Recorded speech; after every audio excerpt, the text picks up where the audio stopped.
Hey everybody, it is Becky Pearson with Pivot Point of View, and I'm joined with my co-host Destry Millsap, and we have the great honor of talking to Bill Force of the Liberty and Loyalty Foundation today. And we want to dive into that event. It's coming up here in November. We want to learn a little bit more about it. We want to help promote it because we think it is a great cause for our active military, our veterans, and our first responders. And welcome to the podcast, Bill. How are you today? Well, thank you. Appreciate it very much. And the honor is mine to be here. Great.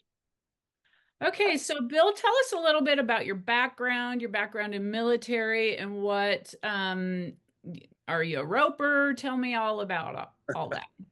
Well, after college, I went in the Marine Corps, went to officer candidate school, and became a Marine Corps helicopter pilot. Mm. Initially flew Cobras, and then I transitioned. I went from active duty to the reserves and transitioned into the CH-53. And at the same time, then I started my law enforcement career. My undergraduate degree is in criminology. I started with Baltimore City Police. So I had parallel tracks still with the Marine Corps and law enforcement. And then not having enough boot camps and police academies, I decided to go to the Maryland State Police. And so I actually finished my continued my law enforcement career with Maryland until I retired from that. So all told, I ended up with about 22 and a half years with Marine Corps, and then 20 years in law enforcement. I still do, for lack of a better term, we'll call it contracting through the Federal Air Marshal Service. There's a TSA program that provides for armed security on flights that go into Washington, D.C., and so I still do some of that. Wow, that is impressive. So I was thinking as you said that, first of all, thank you for your service, not only in the military, but also with law enforcement, because you guys don't get enough credit. But I was thinking, man, you were one of the cool guys. You were the chopper pilot. Man, I think that would be incredible. And some of this stuff, I can't imagine some of the things that you saw during that. I never looked at it as a job. I mean, it was just a great career. Mm-hmm. I was very fortunate that things went my way when it came to malfunctions and such, and so it was wonderful. I've retired from flying now, but all together, between the military and the police, and then I did some test pilot work with Eurocopter and such, and it really was quite rewarding. Mm. And you fly as a air marshal, and so do you still do that, or Well, did you?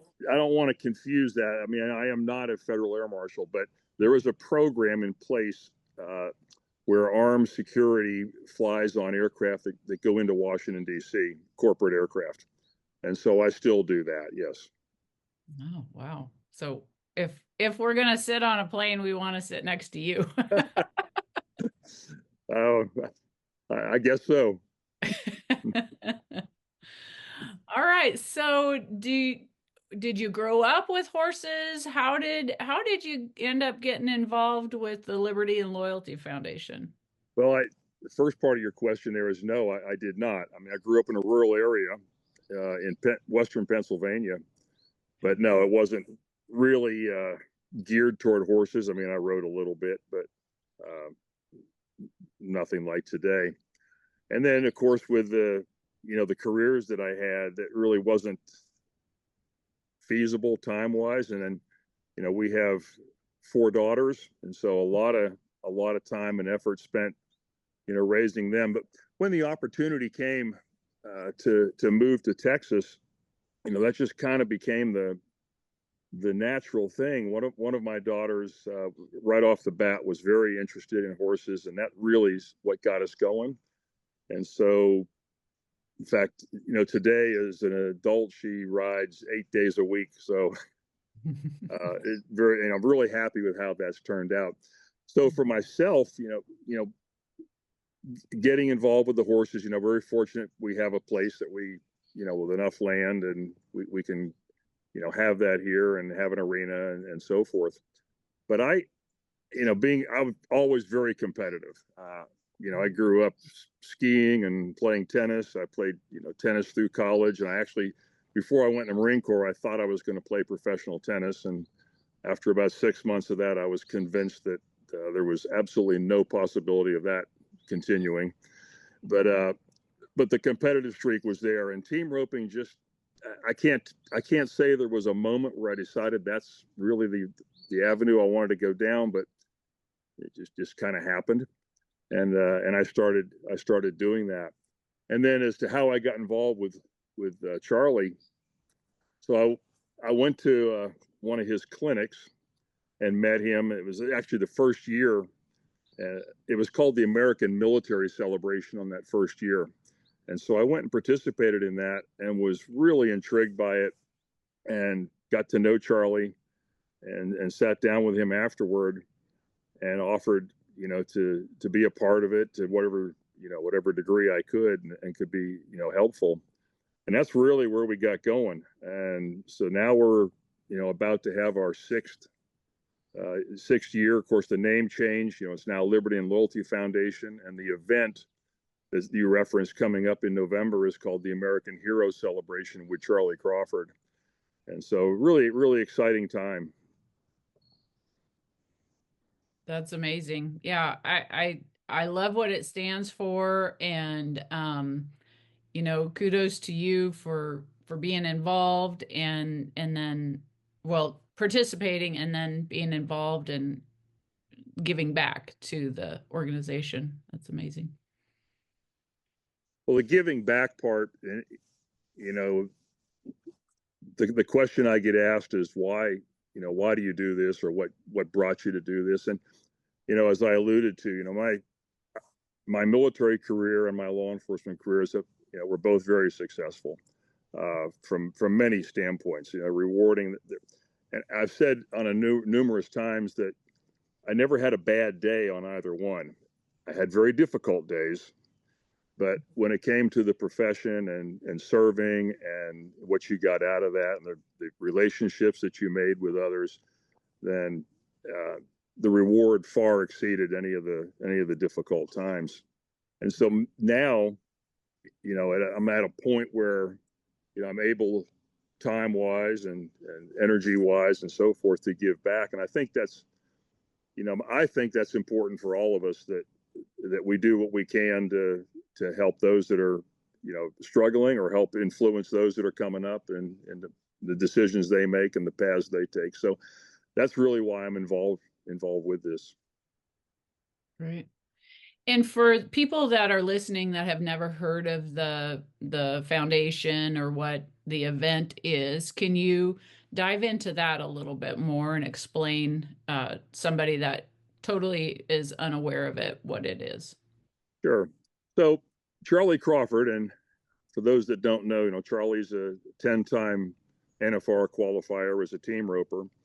And a number of years ago, and I lose track of this number now, it's probably approaching 20 years. He made the decision that he wanted this to be a legacy. He was very fortunate in his career as a professional, rodeo athlete, and he had that desire to give back. And so this what we're doing now, and Charlie is heavily involved in this, of course, on a daily basis. But what we're doing now is fulfilling Charlie's vision of how do we give back and support and say thank you to those, on whether it be military, firefighters, police, first responders of any type. How do we say thank you, and how do we make a difference in their lives and the lives of their families? And so that's really where this, how it got started. Then it became 6 years ago, it became the foundation. So it's the Liberty and Loyalty Foundation. It is a 501c3. And, with a board of directors, a set of bylaws and so forth. So it became very formalized. And the mission statement really, really says it all, I think. And that is to, provide, it's to support military first responders and their families with potentially life-changing events offered through the Western lifestyle. And so with that in mind, it enables us to, try to make a difference in, a number of different ways, whether it's through the ropings or through the donations that we make to other organizations, through the camaraderie that is presented and the friendships that are forged. So all of those things come into play with this. And then we have our major event for the year, which you asked about, is the American Military Celebration with Charlie Crawford, and that comes up the 4th through the 9th of November this year. And again, it's not just a roping. We bring in this year it'll be 18 military first responder ropers of various degrees. Most of them are I don't want to say beginners, but guys that want to improve their skill set. And so we have a selection process for bringing them in, and they'll spend a couple of days with Charlie on the head side and Trey Johnson on the heel side. And of course, Trey is, tremendous guidance and influence as a professional healer. He's a minister, and we're very fortunate as well that he's on our board of directors. So great guy. So they'll spend a couple of days, and this is free to them. And it's held. This whole thing, the first part of it is held at the NRS, National Roper Supply Arena in Decatur, Texas. And then we'll follow that, and there'll be various events during that. We'll have steak dinners for the guys, a meet and greet, and so forth.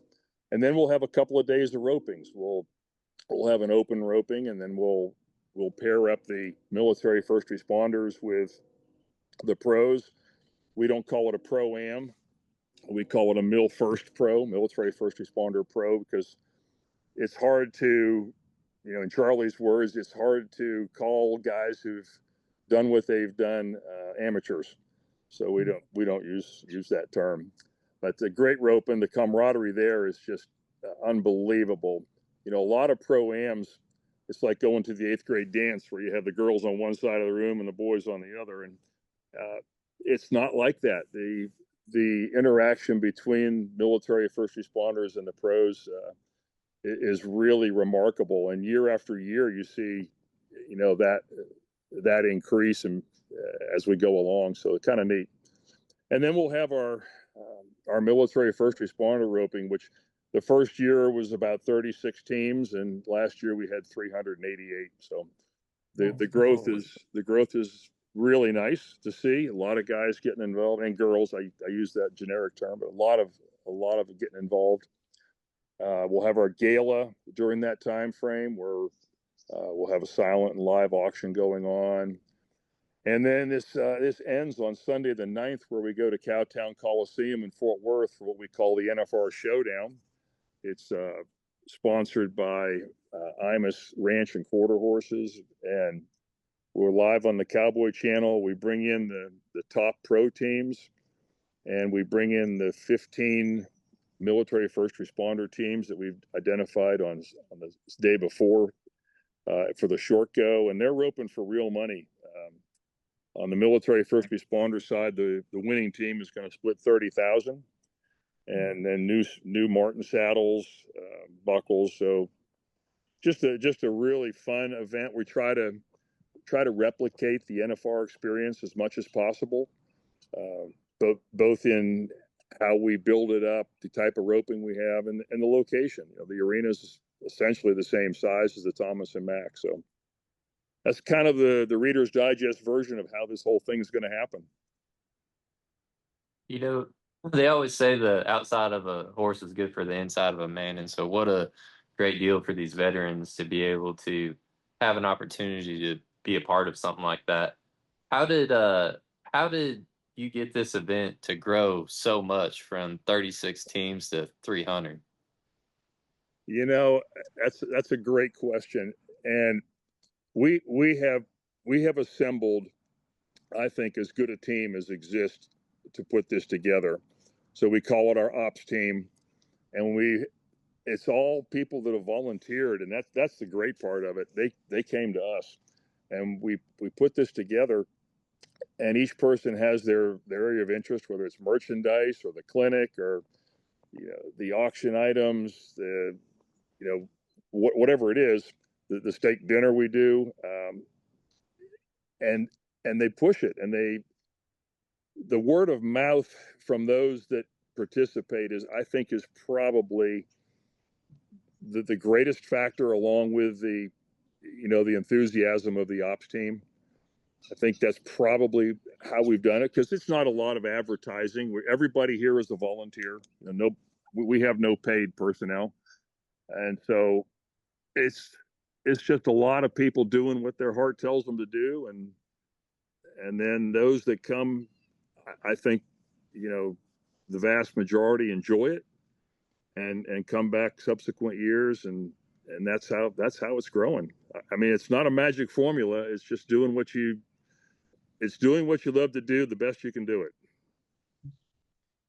I know that a lot of people talk about the mental stress and stuff of veterans coming out of the military, and just, even the active military, the type of effect that it has on you from whether it be post-traumatic stress or anything like that. What are some of the transformations that you've seen through the time that you've been a part of this?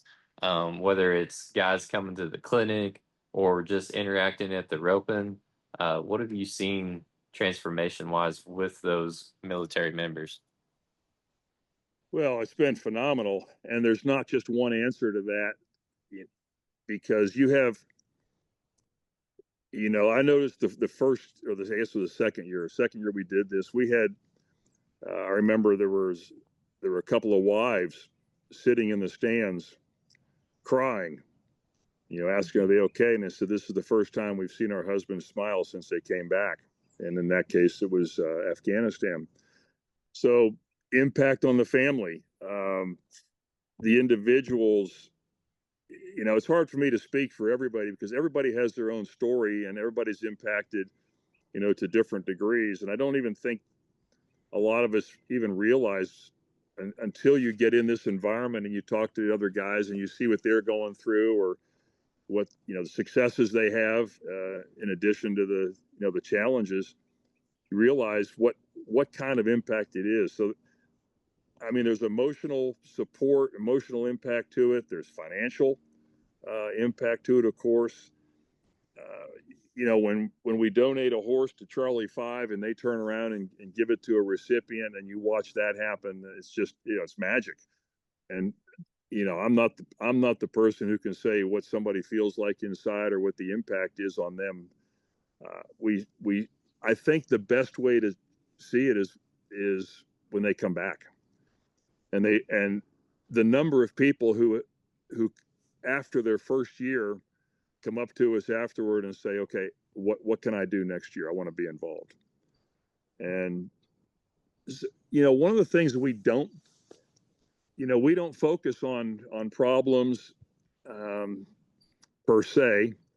We put the event out there, and then everybody kind of finds their own niche. And I think if you asked 50 different guys and girls who come to this what the impact is, you'd probably get 50 different answers, and every one of them would be meaningful.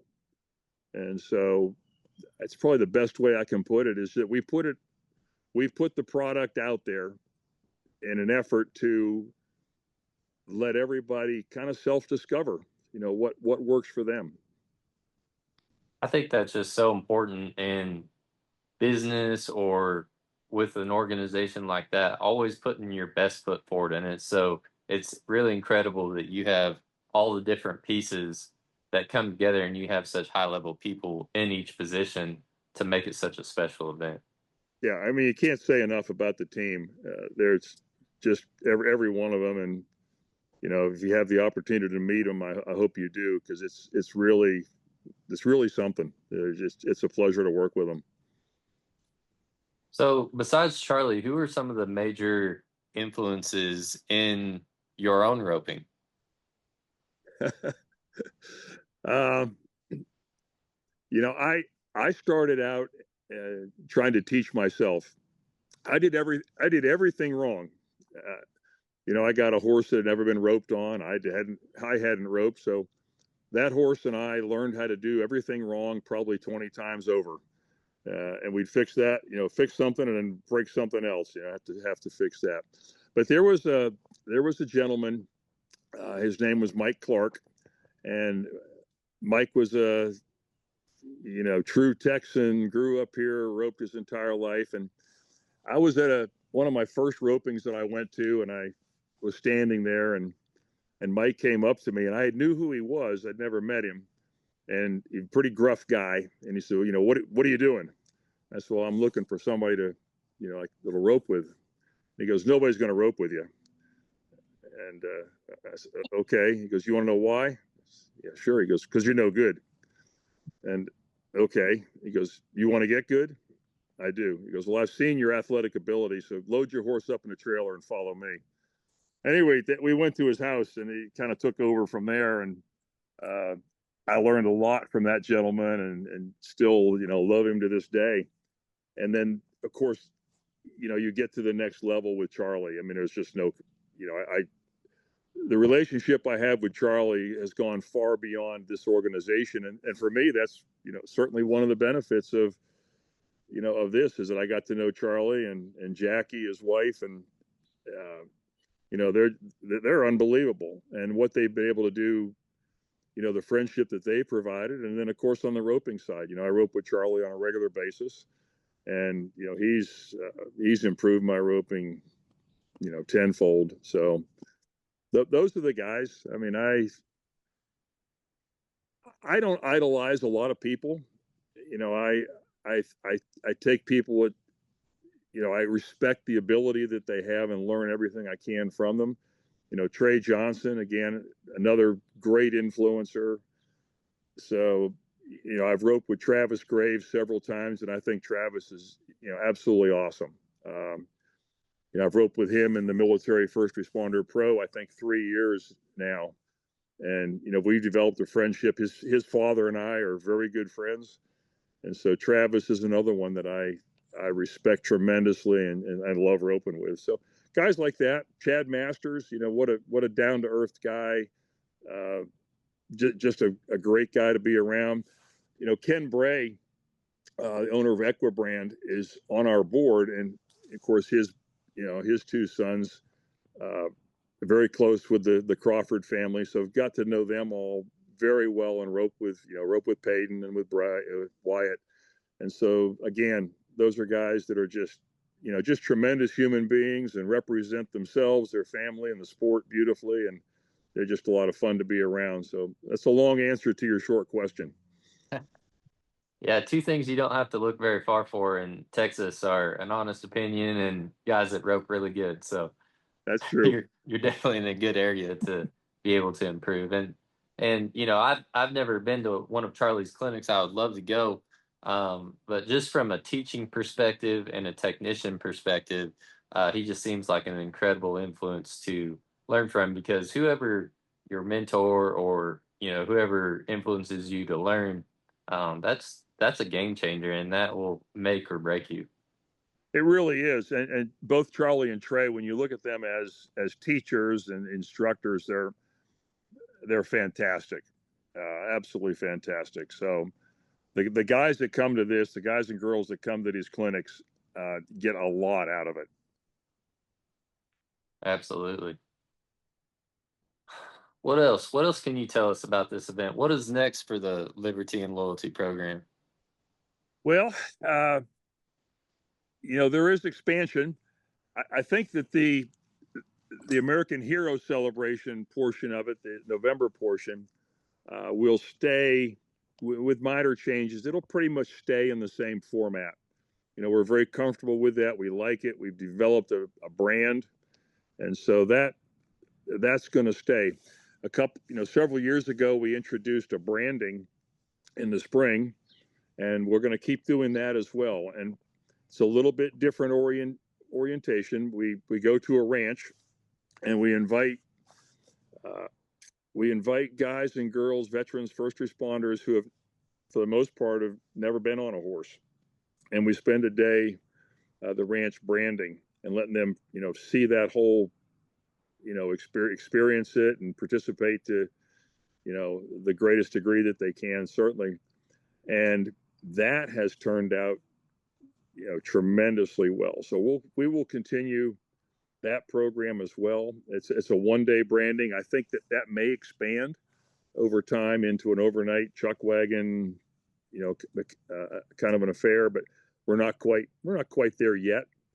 But that's been something that is, and that was Charlie's idea, because he grew up doing that as well, and he said, I want these guys to have the same experience that I did and just see what this is all about. And again, that the friendships that are forged from that, all the guys that come to the branding end up coming to the event in November. So one kind of builds on the other. And then right now, we haven't announced this yet, but we do have a third event that we're going to put on, and it will be in April. And it's going to be a roping, but we're not going to advertise it as a roping. It's going to be an event, kind of like the November is not just a roping. It really is an event. And we're going to title this Battle of the Branches.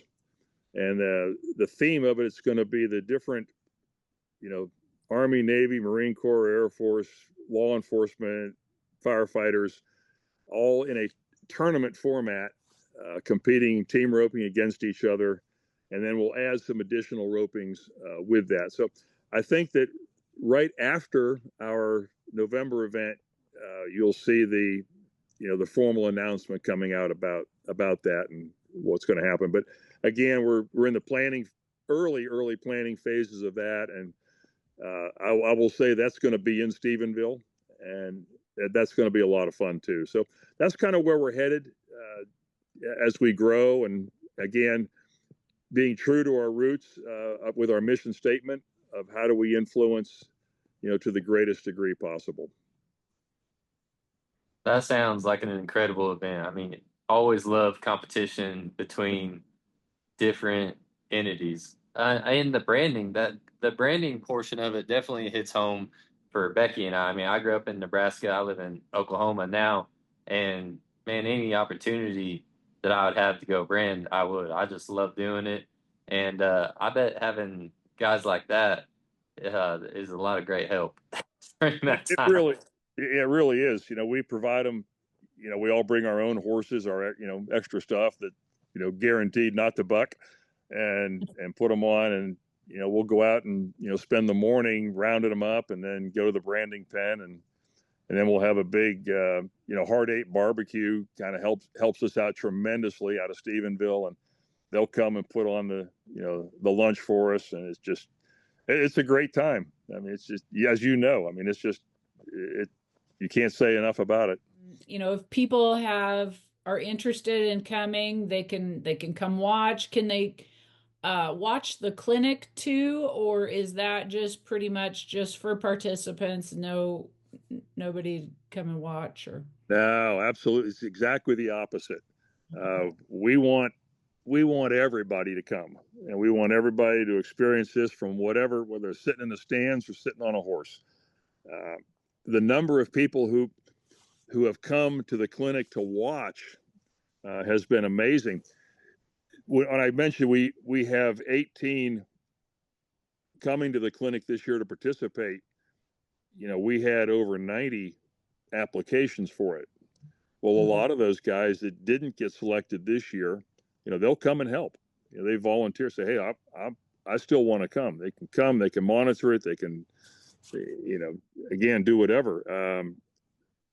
And then, of course, they'll apply again next year. And the number of people that have applied a second and third time that we've selected, because there's a lot that goes into the selection process, and perseverance is one of them. So we can't pick everybody, unfortunately, because we'd love to be able to do that, but you have to keep the number to reasonable to where they can get a lot of one-on-one attention. We don't want just to say, hey, come train with Charlie, and we got 30 guys doing it. You get a lot of one-on-one. But anyway, you're back to your question. Yes, the clinic everybody's welcome to come to that. There's no charge for any of that. The Ropings to come to watch that, same thing. And even on the NFR Showdown at Cowtown Coliseum, for military first responders and their families, tickets are free. And if they go to our website, which is libertyandloyaltyfoundation.com, it guides you right to where to get those tickets and so forth. So, yeah, we want to make it as user friendly as possible, get as many people there as possible, and enjoy it. And if they're not military first responders, come anyways. I mean, it's, just be around really wonderful people. Great silent auction. So, yeah, and our gala, same thing. Our gala is not limited to military first responders at all. We have room for 400 at the gala, and it is also in Decatur. Tickets for that are on the website. So we invite everybody to come to as much as they want to. Perfect. Wonderful. Well, Becky and I are excited to come down there and experience that event and help people out. Because we know that being in law enforcement and the military is very hard on you guys' bodies, and so we can't wait to help people with that when we get down there. So what an incredible event. I mean, we're really looking forward We're to looking it. forward. Yeah, we're actually looking forward to having you there and letting you experience it, and get involved with us. And we forge these relationships, and the wonderful thing about that is that they keep going year after year, and so it's just it's very, very rewarding for us that are involved, and we hope equally so for those that come to participate. Yes, sir. All right. Well, Bill, thank you so much for coming on here and sharing about the Liberty and Loyalty program. It's an incredible event. And thank you all for listening. And as always, let your health be the pivot point to your success.